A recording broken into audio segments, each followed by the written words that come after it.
Major cities across Canada may be falling behind when it comes to a recovery from the pandemic. One thing that frustrates me a bit. In Hong Kong, apparently, they've managed to build infrastructure and at least partially finance it with the huge gain in real estate that occurs when you run a subway line.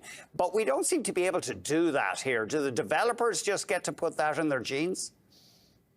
Well, so far, we really struggled to bring those two together, the land use and the transit investment, the infrastructure investment, and we're getting better at it. And actually, at the Infrastructure Institute, we just released a recent report looking at this idea of land value capture, how you bring together the construction of housing and other land uses around the stations with the infrastructure investment so that the transit investment can be funded by some of the land use, and then the land use spurs people actually riding these systems. We know that we're struggling to bring people back onto our transit systems across the country. And so having people living and working and playing closer to the stations can really be a symbiotic relationship.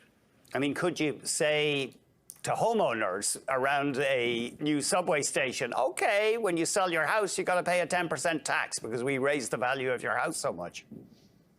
So in places like London, they haven't done it so much with homeowners, but they have done it with large businesses. And in Hong Kong, they do also do this in the same way to try to bring together the real estate and the transit investment. And so it is done globally. We are starting to learn. In Montreal, they actually did at one point bring in a small tax on development for larger developments. And typically this does focus on large developments. We're not talking about individual homes, but we're talking if people are going to, and developers are going to be building very large buildings.